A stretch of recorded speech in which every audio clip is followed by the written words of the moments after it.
Vekoslav Korošec, lepo zdrav in hvala lepa, da si se odzval našemu vabilu in da boš gost današnjih ozadij. Ti si v bistvu celo svojo poklicno pot preživel v energetiki, zato smo te tudi želeli imeti kot gosta. Kajti s tabo bi radi obdelali pravzaprav ABC energetike. To je zelo strokovno področje, kompleksno področje, z njim se pogosto srečujemo.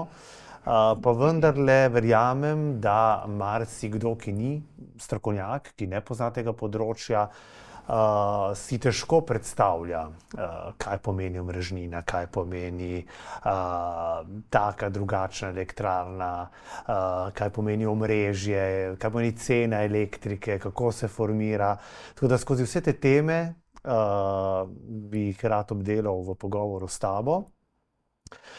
In bi najprej začel s tem vprašanjem, energetska samozadostnost. Ta izraz smo velikokrat slišali ravno zdaj, ob robu energetske krize.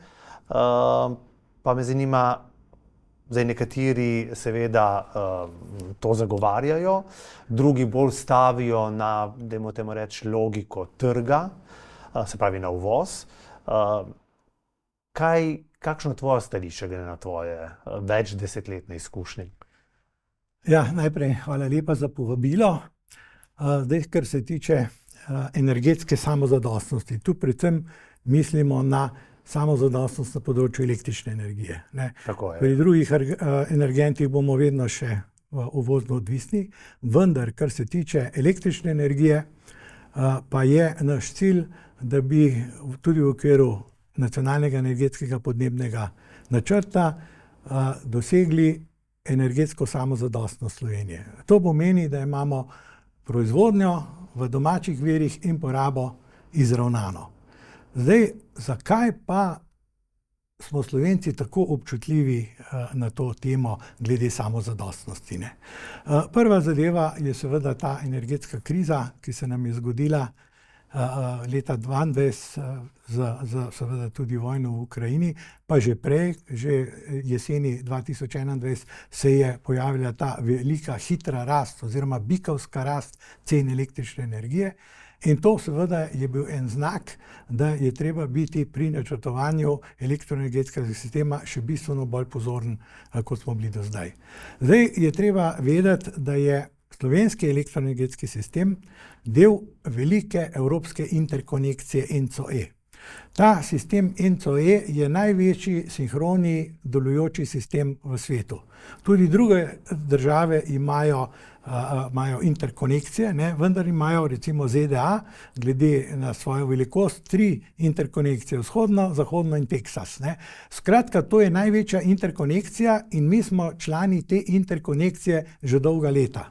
Namreč ta interkonekcija je bila najprej ustanovljena leta 1951, jedrni del Evrope, ki se je imenoval UCPTE, Unija za koordinacijo proizvodnje in prenosa električne energije. In te države, Nemčija, Francija, Avstrija, Švica, te jedrne, Belgija, Francija, te so bile pravzaprav te ustanovne članice te energetske unije in so začele povezovati svoje omrežja s ciljem zagotoviti zanesljivo in kakovostno dobavo električne energije oziroma oskrbo z električno energijo. Mi smo seveda to opazovali, v Sloveniji smo imeli velike težave z zagotavljanjem zanesljivega in pa tudi kakovostnega obratovanja z električno energijo. Gradili smo takrat industrijo in seveda naš interes je bil, da bi se priključili tej interkonekciji. In tako smo pred 60 leti v Ljubljani ustanovili regionalno skupino SUDEL, med takratno, to je bila še skupna država, Jugoslavijo, Italijo in Avstrijo. Kasneje se je temu sporazumu pridružila še Grčija.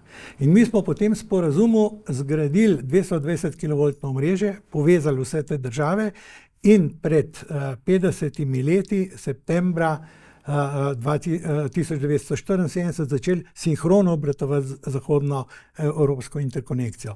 Kaj je pa to pomenilo za nas? Za nas je to pomenilo bistveno višjo kakovost oskrbe z električno energijo, veliko varnost v primeru izpadov električne energije, ker so nam sosednji sistemi takoj priskočili v pomoč, ne?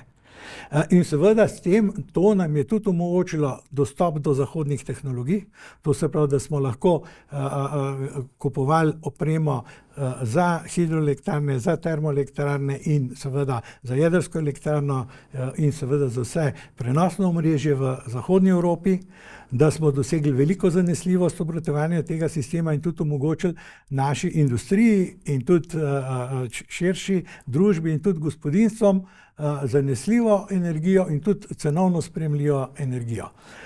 Seveda, kaj pa potem se zgodilo pri nas, ne? Leta 1991 je prišlo do vojne v bivši Jugoslaviji in zaradi vojaških akcij pozno jeseni 1991 do razpada tega jugoslovanskega elektroenergetskega sistema. Slovenci smo se ločili od jugoslovanskega elektroenergetskega sistema, naš slovenski elektroenergetski sistem, in smo ostali v sinhronem obratovanju z Zahodno Evropo.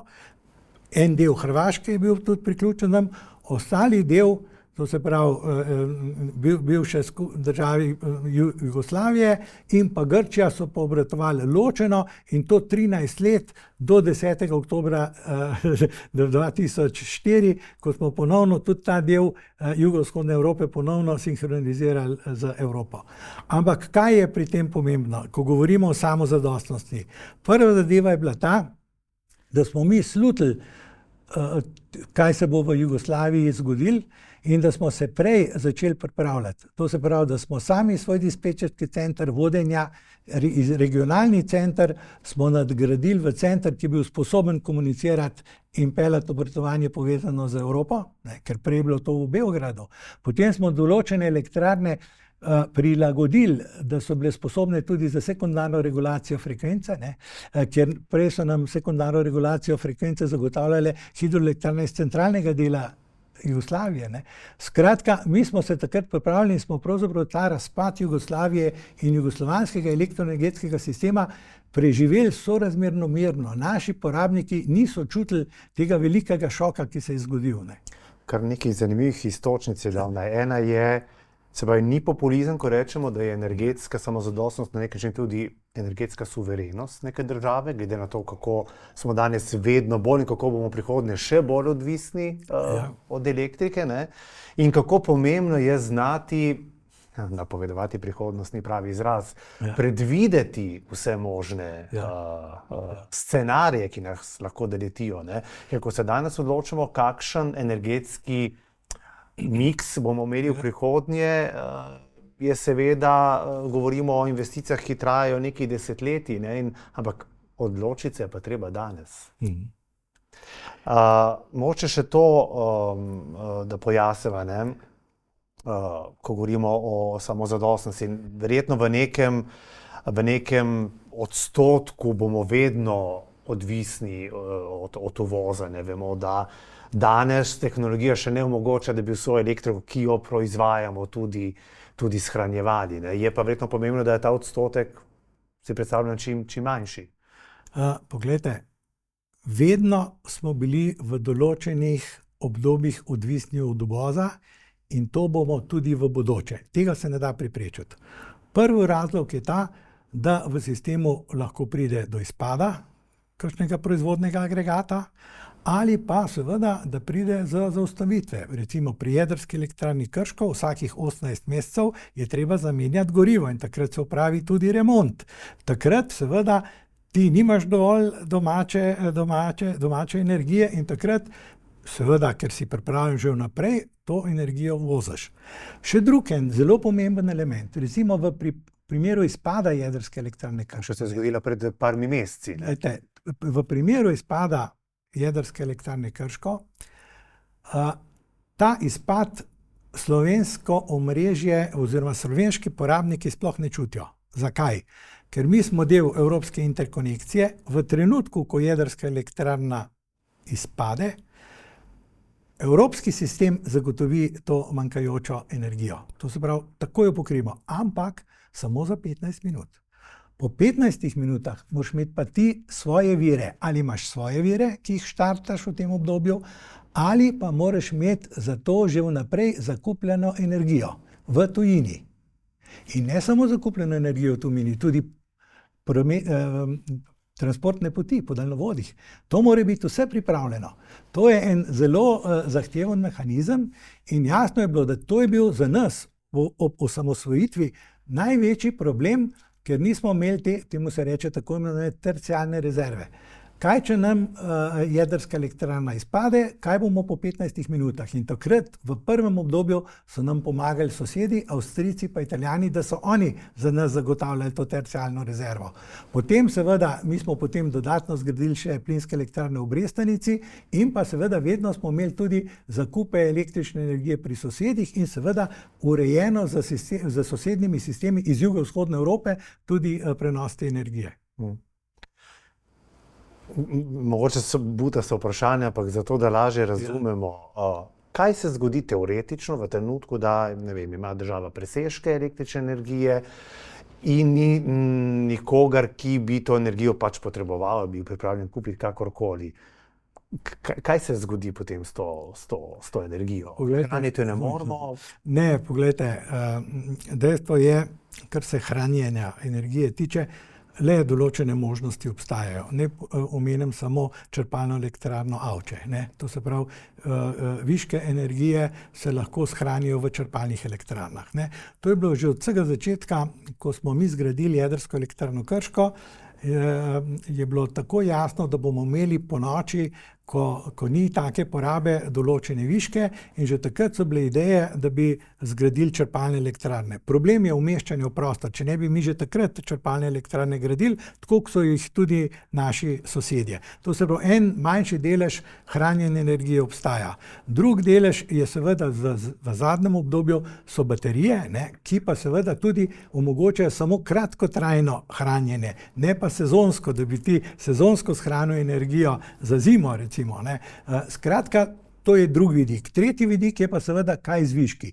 Mi te viške izvažamo. Te viške izvažamo in seveda so pa tle različne cene tega izvoza, ampak to vedno izvažamo, drugače pa tudi v sistemu, tudi če pa ni možno izvažati tega, pa zmanjšamo tudi proizvodnjo. Vse to, te proizvajalci električne energije, Holding Slovenske elektrarne, recimo Gen energija, oni seveda takrat tudi, če ni možnosti izvoza, potem zmanjšajo. Recimo primer, da je eno določeno obdobje tudi iz komercialnih razlogov so zaustavili termoelektrarno Šoštanj 6, ker je bilo tudi možnost nakupa bistveno cenejše energije v tujini. Skratka, tako se sistem prilagaja. Ampak seveda z napredkom tehnologije, recimo bodo pa v bodočnosti, ko bodo razvite recimo vodikove tehnologije, boš pa vse te viške lahko tudi pretvoril v vodik in potem naprej v sintetične pline in pravzaprav boš s temi sintetičnimi plini začel nadomeščati fosilna goriva. Zdaj, na Gospodarski zbornici zagovarjamo energetski miks, se pravi neko kombinacijo različnih virov. Nekaj si jih že omenil, hidroelektrarne, jedrska elektrarna, danes so zelo popularne, seveda sončne elektrarne, ampak če pri jedrski elektrarni lahko, da bom banaliziral z enim gumbom, prižgemo ali ugasnemo proizvodnjo, pri naravnih virih je to bistveno težje. Če ni vode, hidroelektrarne ne delajo, če ni sonca, sončne ne delajo. Se pravi, verjetno zaradi tega je ta energetski miks tako pomemben, da nisi odvisen izključno samo od enega sistema proizvodnje. Ja, poglejte, mi imamo, do sedaj smo imeli v Sloveniji dosti optimalen energetski miks, 1/3 jedrska, 1/3 premogovne elektrarne in 1/3 hidroelektrarne. Takrat, do zdaj je bil ta delež iz sonca sorazmerno majhen. Tako da, če mogoče malo predstavim razmerja lansko leto, lanskoletna proizvodnja, smo imeli v hidroelektrarnah skoraj 42% celotne domače proizvodnje, ne, in pa takrat približno 7% smo imeli iz 7,6% iz sonca, ne, 22,8% smo proizvedli iz jedrske elektrarne Krško in pa iz termoelektrarne, predvsem iz Šoštanja, pa 26,31%. Ostalo, tudi 10 do 15% je bilo pa uvoza. In ta miks seveda se bo zdaj spremenil.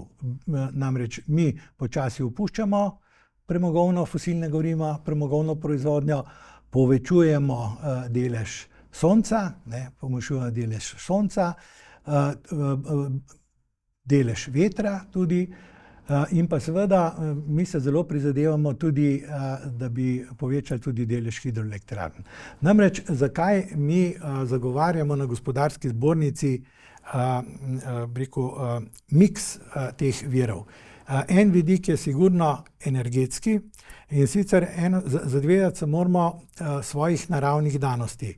Namreč velika naravna danost, velik potencial je pri nas v hidroelektrarnah, ne, kjer imamo približno po podatkih Euroelektrika še za 4000 gigavatnih ur letno razpoložljivega potenciala. Za lajke, za primerjavo, kaj bi to pomenilo? Ja, mislim, to je približno toliko, kakor smo mi zdaj kakor zdaj proizvedemo električne energije iz hidroelektrarn. Ampak seveda, tle so pa omejitve, tle moramo pa upoštevati Naturo 2000, kjer smo 37% ozemlja že bi rekel zaščitili, kjer izgradnja ni mogoča ali pa so pogoji bistveno oteženi. Mislim, treba je upoštevati vse te okoljske vidike, vendar kljub temu bi mi lahko nesporno dokončali verigo hidroelektrarn na spodnji Savi, to je hidroelektrarna Mokrice, ter zgradili verigo na srednji Savi Trbovlje, Renke, Ponoviče. To je tudi Evropa nam predlagala. Tudi evropski scenariji nam sugerirajo, to se pravi, saj ta del, da zaključimo, potem pa nujno črpalne elektrarne. Mi imamo zdaj eno samo črpalno elektrarno, to je črpalna elektrarna Avče, 180 MW, načrtujemo, še en je tudi v Nepu, čeprav v Nepu elektrarne za imeni ne imenujemo, ampak v Nepu imamo tudi črpalno elektrarno Kozjak, 440 MW, in pa tudi kasneje, po letu 2040, še eno črpalno elektrarno, to je pa črpalna elektrarna Požarje na Savi. Pa da samo da lažje razumemo, kakšna je v grobem razlika med hidroelektrarno in črpalno? Poglejte, hidroelektrarna seveda, predvsem te pretočne elektrarne izkoriščajo bi rekel, silo vode za proizvodnjo električne energije. Črpalne elektrarne so pa hranilniki, namreč takrat, ko je energija poceni, turbino uporabljaš kot črpalko, napolniš akumulacijsko jezero in takrat, ko energijo potrebuješ, takrat gre zadeva v obratni smeri, spuščaš vodo v turbino in proizvajaš električno energijo. Pa z vidika recimo vpliva na prostor, na okolje? Mislim, gledajte, vse zadeve se da poiskati sprejemljive rešitve. Mi smo prepričani, da je taka sprejemljiva rešitev možna. Če gledamo samo z vidika črpalnih elektrarn, sosednja Avstrija ima blizu 6000 MW inštaliranih v črpalnih elektrarnah, mi pa 180. Italija ima 7000 MW v črpalnih elektrarnah. Avstrijci so seveda našli rešitev, da so te elektrarne umestili v prostor. Oni so seveda to zelo bistro postavili, da so ob črpalnih elektrarnah v Visokogorju naredili še smučišča. Najbolj znan je Kaprun. Če tisti, ki se smučajo na Kaprunu, sploh ne opaziš, da je tam velika črpalna elektrarna. Potem so te Koralpe, ta hidroelektrarna.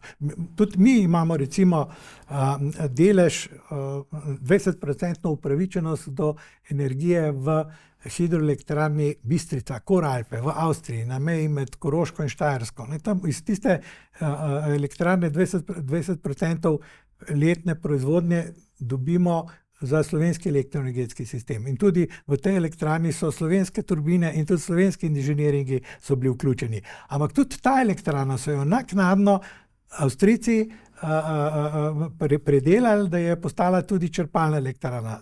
Skratka, vse možne akumulacije so Avstrijci izkoristili in jim to bistveno olajša proizvodnjo oziroma izravnavanje proizvodnje sončnih elektrarn, vetrnih elektrarn in seveda manjkajočem obdobju, ko ni sonca, po zimi, po noči, skratka, vskočijo s temi reverzibilnimi viri. Tako da te zadeve so v praksi preizkušene in ne vem, zakaj jih ne bi uvedli tudi pri nas v Sloveniji. Je pa še en pomemben vidik, to zaprav, mi imamo te vse naravne danosti, kjer smo v vrhu Evrope po vodnatosti. Poleg tega za hidroelektrarne mi opremo skoraj v celoti proizvajamo. Imamo in turbine, hidromehansko opremo, vsa gradbena dela, ves inženiring, transformatorje, sekalno opremo, samo generatorje uvažamo. Skratka, 90% je domačega znanja in opreme. In to seveda je smotrno tudi izkoristiti. Ko smo že pri hidroelektrarnah, moče še ta detajl, ki ni nepomemben. Ravno v lanskih poplavah smo ugotovili, da dobro načrtovana hidroelektrarna ima lahko tudi pozitiven učinek pri prevenciji poplav. Poglejte, to kažejo praktični primeri. Hidroelektrarna na spodnji Savi praktično ni poplav v spodnjem delu Save. Dejstvo je, da se nove hidroelektrarne vse gradijo kot večnamenski objekti. Ni samo proizvodnja električne energije, gre za zaščito podtalnice, gre za zaščito pred poplavami, gre za namakanje, to je zelo pomembno. In mi smo leta 2013 prav tle na Gospodarski zbornici imeli posvet, kjer je sodeloval evropski komisar Potočnik, kjer je sodeloval predsednik vlade Pahor, ki je bila Urška Kajfež Bogataj, skratka eno zelo široko in okoljevarstvenikov in energetiko. In mi smo takrat si nekako cilje postavili, da bi do leta 2030 to večnamensko izrabo vodnih virov izkoristili. Tudi recimo, ko govorimo o Savinji, potem veliko bi se dal z urejanjem pretokov in tudi z energetsko izrabo urediti tudi na področju poplav. Naši sosedje, severni sosedje Avstrijci so vse izkoristili in imajo bistveno manj težav pri obvladovanju voda kot pa mi. Pa imajo znani potem, da imajo visoko okoljevarstveno. Zelo visoko. Tako da, če so oni uspeli te rešitve najdati, je pa seveda tle je potreben širok družbeni konsens, bomo se mogli še pogovarjati, moramo mogli iskati rešitev. Mi smo bili večkrat tudi z okoljevarstveniki pri Avstrijcih, konkretno, kako so oni reševali problematiko rib, kako so za vse te habitate. Oni so ogromno v to vložili in ne vem, zakaj ne bi mi tudi po tej poti šli. Je pa res, velik del površine Slovenije smo mi tako že zavarovali. Ni možna gradnja. Če greva zdaj še malo naprej, omenila sva tudi termoelektrarno Šoštanj, pa je TEŠ6. Vemo, da ta naj bi leta 2033 prenehal obratovati. Eni govorijo, svarijo, morda še prej. Kaj se bo takrat zgodilo? Se pravi, en velik delež vira energije bomo izgubili, bomo še toliko bolj uvozno odvisni, kajti tudi če bi se danes odločili za izgradnjo jedrske elektrarne, do takrat zagotovo ne bo zgrajena. Termoelektrarna Šoštanj je pomemben proizvajalec električne energije v Sloveniji. Nesporno, praktično gre za več kot 20% proizvodnje, med 20 in 30% proizvodnje in seveda bomo, če glede na to politično odločitev, da do leta 2033 zaustavimo proizvodnjo električne energije iz premoga, potem seveda moramo poiskati nadomestilo. Namreč ne gre se samo za energijo, ampak je termoelektrarna Šoštanj je pomembna sistemska elektrarna. Zakaj? Zato, ker termoelektrarna Šoštanj sodeluje pri regulaciji frekvence in je vezana na center vodenja Elesa, ne, in pomembno prispeva k regulaciji frekvence. Tako to malo pojasniš, regulacijo frekvence? Ti moraš vzdrževanje frekvence je pogoj za sinhrono obratovanje z Zahodno Evropo. Tu so določene meje, v katerih mora frekvenca biti stalna. Ne prihaja do nekih nihanj, če je to domače. In tu seveda rabiš vire, ki sodelujejo pri tej regulaciji frekvence. To je bila pri nas termoelektrarna Šoštanj, to je bila veriga hidroelektrarn na Dravi. Ne. Še pred razpadom jugoslovanskega sistema so pa sodelovali v tej sekundarni regulaciji hidroelektrarne. Ne. Mi smo pred razpadom Jugoslavije Šoštanj dodatno pridelali, da smo omogočili, da lahko vozimo frekvenco, da smo izpolnjevali te pogoje, ki jih zahteva ta interkonekcija. Tako da te zadeve niso tako enostavne, čeprav sedaj tehnologija napreduje.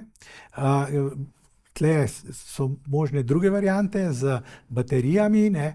Kar se tiče regulacije napetosti, so seveda tudi kompenzatorji. Eles je veliko na tem področju vložil, ampak vseeno mi bomo morali z vidika sistemskih storitev že to termoelektrarno Šoštanj tudi nadomestiti. Po drugi strani je termoelektrarna Šoštanj 6 vključena na 400 kV omrežje, ravno tako kot jedrska elektrarna Krško. Mislim, to sta dve močni podporni točki na 400 kV omrežju, ki sta del evropske te interkonekcije. In vedno iz mojih osebnih izkušenj na Elesu, vedno, kadar je en od teh objektov ni bil v obratovanju, bodisi nuklearka, bodisi termoelektrarna Šoštanj, je v primeru dodatnih izpadov ali pa motenj v sosednjih sistemih vedno obstajala nevarnost, da bi lahko prišlo do razpada elektroenergetskega sistema.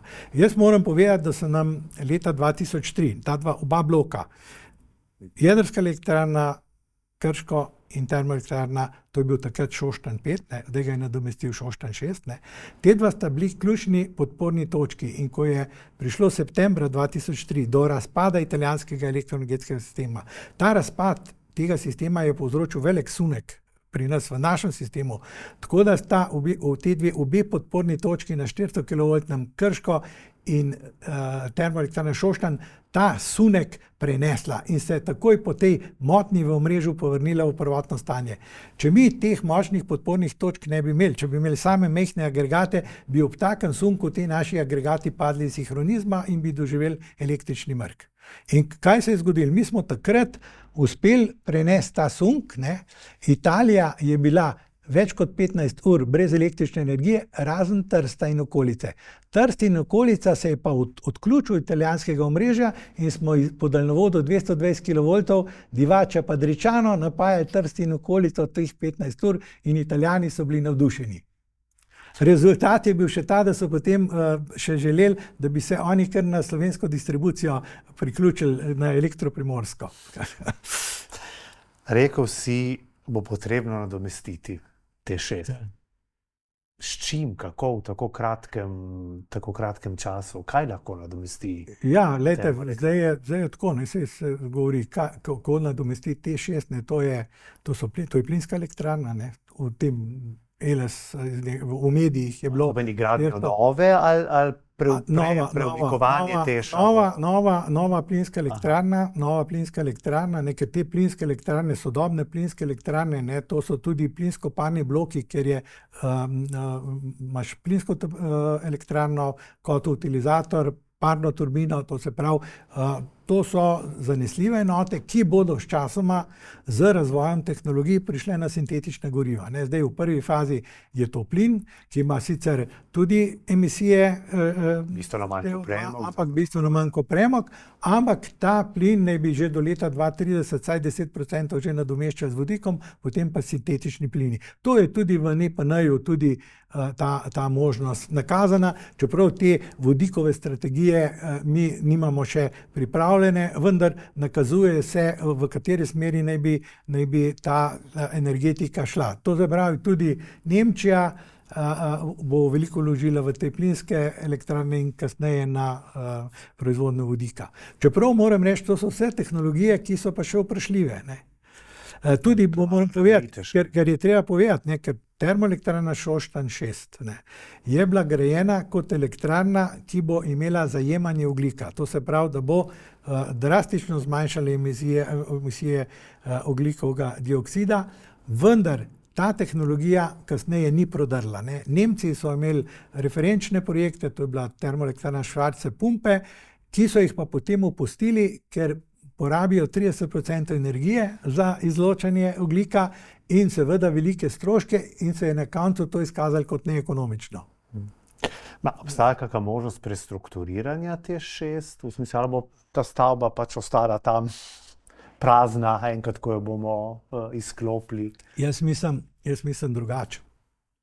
Te 6 je energetska lokacija, to se pravi mogoče tudi druge energetske vire še na tej lokaciji, ne. Poleg tega so tam že obstoječe plinske turbine tudi, ne. To je en vidik. Drug vidik pa poglejmo avstrijski primer. Avstrijci so vse svoje termoelektrarne zaprli, ogromno. In na slovensko-avstrijski meji je elektrarna Melah, ena plinsko-parna elektrarna in ena termoelektrarna, ki so jo pred leti zaprli, na uvožen premog. Ampak ob tej krizi so to elektrarno ponovno aktivirali, ne. Taka elektrarna lahko, če je ena sistemska rezerva, bi rekel, ker imaš ti tudi velike deponije premoga, lahko še vedno kratkotrajno vključi in te v primeru krize reši, ne. Tako da v vseh teh stvareh bo treba razmišljati. Bo pa treba seveda narediti en res temeljita analiza, kako dejansko TEŠ 6 nadomestiti, ampak še veliko večji problem bo pa socialni problem. Kako zagotoviti delo rudarjem, pa vsem tem zaposlenim. To gre pa močna socialna komponenta, kako to regijo prestrukturirati, ne. Rekel si razmišljati, to nam gre dobro od rok, radi dolgo razmišljamo, ampak verjetno v neki točki se bo treba nekaj odločiti. Se bo treba odločiti, ja. Verjetno nimamo neomejeno časa. Ne, sigurno ne, tako da bom pa res nekaj rekel, ne, da mi zelo dolgo časa potrebujemo, da neko stvar realiziramo v praksi, ne. Poglejte, koliko časa smo gradili daljnovod z Madžarsko, ne, 17 let, ne. To so nenormalno dolga obdobja, ne. Če pogledamo samo to izkušnjo, ko smo imeli velike električne mrke med letom 70 in 73, ne, to je bila katastrofa, velika škoda za industrijo, državljani, en dan je bil en del Ljubljane brez elektrike, drug dan drug del, katastrofa, redukcije, potem padec frekvence, moten televizijski signal. Skratka, problemi, ogromno problemov. Ampak potem, v 10 letih, smo mi zgradili in dokončali verigo na Dravi, hidroelektrarne, zgradili 400 kV omrežje, zgradili 3 plinske bloke v Brestanici, v Trbovljah, zgradili jedrsko elektrarno Krško, in postali del zahodnoevropske interkonekcije. Mislim, mi smo, poglejte, v tistem stanju tehnike, odločitev za nuklearko je bila leta 1970. Gradbeno jamo smo začeli kopati 1975, prva sinhronizacija je bila oktobra 1981. Poglejte te čase. Mislim, to tudi približno si danes ne moramo zamisliti, da bi mi v takem času lahko zgradili, ob tem, da takrat sploh še računalnikov nismo imeli. Mi smo vse z rešenšibarji še računali, kaki BIM tehnologije, moderne tehnologije, nič, pa smo tako hitro to lahko zgradili. In kako solidno ta elektrarna obratuje 40 let, ne. Ja, zdaj, ko je toliko govora o gradnji nove jedrske elektrarne, ne, se potem seveda človek, ki ni strokovnjak, težko odloča, ne. Zdaj, verjamem, da obstajajo tudi neki strahovi vezani na jedrsko energijo, ne, glede na dogodke, ki so se zgodili, Fukušima in tako naprej, govorimo o Černobilu.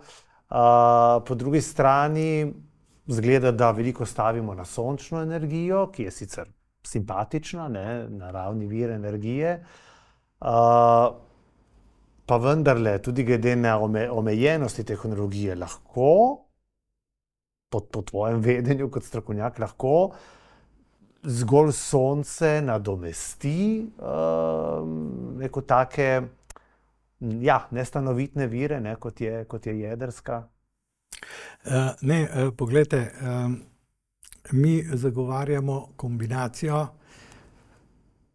jedrske elektrarne in vseh vrst obnovljivih virov. Ne vem, ampak tisti, ki pa so proti, ne, recimo gradnji JEK2, pa zagovarjajo, da bi morali mineralnimi viri. Zdaj pa naš argument, ne, zakaj mi vse ne moremo za temi tako imenovani nestanovitvenimi viri reševati. To se pravi, da bi vse rešili z soncem pa z vetrom. Namreč zakaj? Prvič, mi seveda nimamo ustreznih tehnologij za hranjenje energije. Predvsem, kako bi mi zagotovili oskrbo z električno energijo v zimskem obdobju. Ali pa kako po noči. Skratka, to je en zelo velik problem. Te tehnologije še niso razvite. To je prva zadeva. In še zelo dolg časa bodo razvite in še seveda druga zadeva, da bojo še sorazmerno zelo drage. Tako da bo to obdobje zelo dolgo. In za nas je najbolj optimalno, da izkoristimo tehnologije, ki jih že obvladujemo. To se pravi, treba je izkoristiti sonce, treba je izkoristiti v maksimalni možni meri hranilnike, treba je izkoristiti ta potencial vetrni, kjer je to pač sprejemljivo, ampak seveda je treba izkoristiti tudi hidroelektrarne in jedrsko elektrarno. Ker sistemskih storitev, to se pravi regulacija frekvence, regulacija napetosti, dinamične stabilnosti sistema, samo s temi obnovljivimi viri ne moreš zagotoviti. In tudi, če ni, niti z baterijami, niti z drugimi tehnologijami, kako bi to lahko nadomestili. V veliki meri lahko povečamo ta delež obnovljivih virov, sigurno, nesporno. In tudi mi lahko dosežemo ogljično nevtralnost z temi viri, ne? Ker to je cilj, doseči ogljično nevtralnost, ne? Ogljično nevtralno družbo, in to bi jo mi do leta 2040 slovenski elektroenergetski sistem dosegel. Jaz bi še tako rekel, največjo možnost za doseganje ogljične nevtralnosti ima elektroenergetski sistem Slovenije. Elektroenergetski sistem. Za nam je promet, pa kmetijstvo, pa tudi industrija. Tle imamo vse možnosti, imamo tehnologije, da to speljemo, in jaz sem tudi prepričan, da bomo to speljali. Rabimo pa en družbeni konsens. Moramo se pa pogovarjati. Je pa nekaj res, ne? Slovenija je visoko industrializirana država. Skoraj polovico porabe gre za industrijo, ki dela 24 ur na dan, 7 dni. Poslušajte, to pa ne gre skupaj z temi obnovljivimi viri. Ti lahko narediš samo oskrbni kakšen otok v Grčiji, pa te primeri, ampak taka visoko industrializirana država rabi pa zanesljive vire, ne. In v tem je ta poanta. Je pa bilo, veliko idej je bilo že ob osamosvojitvi, ne, leta 1991. Takrat je bilo rečeno, zaprimo jedrsko elektrarno Krško in tudi zapremo vso energetsko intenzivno industrijo. Takrat je bila vizija nekaterih, ki so postavili naslednje stališče, so rekli, če smo zaprli tam, pa metalno, pa hidromontažo, pa drugo, to industrijo, podajmo zapreti pa še aluminij, talum, pa jeklarsko industrijo, pa ne rabimo nukleark nič. In zdaj je isto, ne, tudi zakaj ne bi mi tega energetskega prehoda, zelenega prehoda dosegli na ta način, da se znebimo energetsko intenzivne industrije, pa smo problem rešili. In to je tudi v veliki meri tudi Evropa razmišljala. Samo zdaj so pa že spremenili mnenje. Zdaj pa prioriteta v Evropi postala varnost. Za varnost rabiš pa tudi surovine, rabiš aluminij, rabiš jeklo, rabiš to, pa ne bomo od Kitajske odvisni. To se je zdaj začelo spreminjati. Ja, zdaj si načel še eno, novo tematiko, ki jo danes ne bova tukaj obdelovala. Najbrž bo malce provokativen. Tudi če se danes odločimo za izgradnjo jedrske elektrarne 2, ne bo do 2038-2040 približno zgrajena. V vseh teh letih se ne bo, recimo, tehnologija pri teh obnovljivih virih tako napredovala, da bi vendarle bila, kaj ne rečem, primerljiva s temi klasičnimi viri? ali je to nemogoče? No, jaz mislim, da ta tehnologija bo počasi napredovala, ne, če bi rekel, tehnologija sintetičnih plinov, to se pravi izraba vodika, ne, in v prometu in v energetiki in z sintetični plini, to bo počasi napredovalo. In jaz mislim, da moramo veliko to vlagati in na tem tudi delati.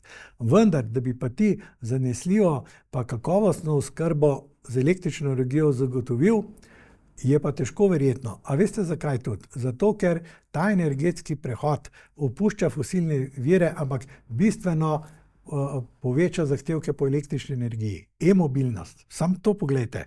Potem prehod industrije, velik del bo šel na elektriko. Mi bomo bistveno več elektrike potrebovali in zato bomo vse obnovljive vire potrebovali in tudi še jedrsko energijo poleg tega.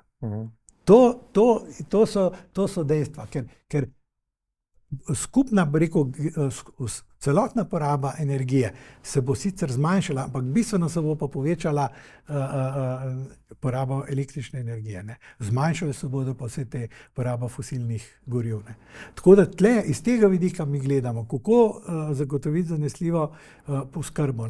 Ker mi si pa tudi ne moramo privoščiti, da bi pa industrijo, ki predstavlja 95% bruto družbenega proizvoda, pa kar zaprli. A veste, koliko je to vpliv na celotno gospodarstvo, na socialo, na zdravstvo, vse, sej gospodarstvo prispeva in to enostavno je težko. Ne? Mi sicer, bi rekel tako, čisto idealno gledano, da bi postali en botanični vrt Evrope, sam lahko postanemo pa s tem en zanemarjen botanični vrt Evrope z uničenim gospodarstvom in obubožanimi državljani. Mi tle moramo poiskati eno rešitev. To je pa samo z družbenim konsenzom. Še eno temo bi rad obdelal, preden zaključiva. Danes sem vedel, da bom nekoliko daljša v tem podcastu, ker je bom rekel, nekih tematik, ki sem jih želel obdelati. Omrežje. Ne? O tem mogoče premalokrat govorimo ali pa premalo glasno, ne? Ko govorimo o skrbi z elektriko. Tukaj smo v preteklosti malce zanemarili kot država, ne? Vse investicije. In navezujem se tudi na izziv, ki ga ravno obnovljivi viri prinašajo. Ne? Se pravi, ko imaš ogromno majhnih virov energije, ki jih je potrebno priklapljati na to osiromašeno omrežje. Lahko nam malce pojasniš širšo sliko? Ja, najprej omrežje, ko govorimo o omrežju, treba je ločiti med visokonapetostnim omrežjem, ne, to so nivo 400 pa 220 kV, ki je vključeno v evropske interkonekcije, ne, v to evropsko interkonekcijo. Mislim, na tem področju smo mi vse cilje dosegli. Ne. To se pravi, mi imamo povezave z vsemi državami na nivoju 400 kV omrežja, in seveda imamo tudi notranje zelo robustno elektroenergetsko omrežje, ki smo ga v zadnjih 20 letih uspeli zgraditi. Mi smo, če gledamo NEPN, kar se prenosnega omrežja tiče in tudi prenosnih kapacitet slovenskega omrežja, dosegli vse cilje že praktično do leta 2050 po NEPN-ju. Zato, ker mi pravzaprav imamo tako močno omrežje, da lahko večino naše porabe uvozimo. Naše omrežje to omogoča. In to se je tudi dokazalo, ko smo zaustavili jedrsko elektrarno Krško in Šoštanj, ne, v enem kratkotrajnem obdobju. Vendar je problem, ni problem pri nas, ampak je problem pri sosedih, ker evropsko omrežje ni zadost močno. Ne, in na mejah prihaja do tako imenovanih zamašitev, congestion, ne, in to veliko ovira. To se pravi, ostale države morajo še bistveno več narediti kot mi. Ker mi smo, če gledamo te Trans-European Network program, to se pravi transevropsko omrežje program, ne, ki je bil leta 2004 na Evropski uniji sprejet, ne, mi smo ta program praktično v celoti speljali. Razen okroglo Udine povezava z Italijo, ampak tudi to ni bila taka prioriteta. Praktično smo mi vse dosegli. Tudi Notre Zanko, Krško, Beričevo smo zgradili, povezava z Madžarsko. To je velik napredek na tem področju. Zanemarili smo pa distribucijsko omrežje. Zdaj pa distribucijsko omrežje. Distribucijsko omrežje je pa ključno za vključevanje teh obnovljivih virov, sončnih elektrarn, vetrnih elektrarn in drugih teh manjših razpršene proizvodnje. Na tem moramo pa zelo veliko narediti, ker moramo prvič to distribucijsko omrežje ojačati in sicer, da bo sposobno prevzeti vso to moč, ki jo pravzaprav zahtevajo ti novi viri, ne. Ker mi smo samo v lanskem letu 400 megavatov v sončnih elektrarnah zgradili. Ampak to ni vse, ni samo ojačitev omrežja glede zamenjave vodnikov, zamenjave kablov, stikalne opreme, transformatorjev, ne, ampak gre predvsem za digitalizacijo. Zdaj se energija pretaka v obeh smereh. Prej smo bili mi navajeni, da je šla od proizvodnje preko distribucije direkt do potrošnika, zdaj pa ti potrošniki postajajo proizvajalci, to se pravi, energija gre v drugi smeri. To omrežje obvladovati zahteva pa visoko stopnjo avtomatizacije. To so pa tako imenovana pametna omrežja, ne. In to seveda je izjemen izziv, ne, in distribucije intenzivno delajo na tem, ne. Mi smo tudi, bi rekel, zelo napredni, ker tudi sodelujemo na mednarodnih projektih, ne, zdajle Green Switch, ne, ali pa ne samo predstavljam ta projekt NEDO, slovensko-japonski projekt, ki je dobil številna mednarodna priznanja, ne. To se pravi, na tem področju mi sledimo tehniki in smo ravno na tem področju pilotskih projektov uspešni. Ampak na distribuciji nas čaka veliko dela in zato, ker je tudi glavnina stroškov omrežja zdaj namenjena distribuciji. Če sem prav razumel članke na to temo, ki sem jih bral, ideja je, da bi, bom rekel, ti manjši proizvajalci, bodisi gospodinjstva, pa tudi ne nazadnje industrijske pa pač poslovni obrati, ne, sami proizvajali elektriko, sami potrošili elektriko, ki jo proizvedejo, oziroma preostanek shranjevali, ko bo še danes postajajo baterije, ampak vedno bodo še močnejše, pač sami shranjevali. Se pravi, da bi bilo to obremenjevanje omrežja čim manjše. Ja, poglejte, zdaj bi rekel tako, samo shranjevanje, če gledamo te individualne proizvajalce, to se pravi gospodinjstva, hiše, kjer imaš sončno elektrarno, seveda, tu je že zdaj tehnologija baterij, hranilnikov, da ti hraniš to energijo preko noči, par dnevno je to možno. Seveda, gre pa, interes pa je narediti porabnike čim bolj samooskrbni. Zato je pa razvoj teh lokalnih energetskih skupnosti, kjer se več proizvajalcev združi, ne, in to imamo že zelo lepe primere, kjer proizvajajo električno energijo iz obnovljivih virov, shranijo bodisi v hranilnikih ali pa da že tudi z elektrolizerji proizvajajo vodik, ne, in potem v vodikovih motorjih proizvajajo električno energijo in tudi zagotavljajo fleksibilnost lokalnemu distribucijskemu omrežju. To je kar nekaj teh primerov in tudi v Sloveniji gremo v tej smeri, da podpiramo lokalne energetske skupnosti, ker sinergije, ekonomski učinki, pa tudi tehnični učinki so v okviru lokalnih energetskih skupnosti višji kot pri samih individualnih elektrarnah. Poleg tega tudi mi teh povsod ni možno priključevanje na omrežje, ne, in zato je bolj smotrno, da ti narediš lokalno energetsko skupnost, ki jo priključiš na srednjonapetostno distribucijsko omrežje, ne na nizkonapetostno distribucijsko omrežje.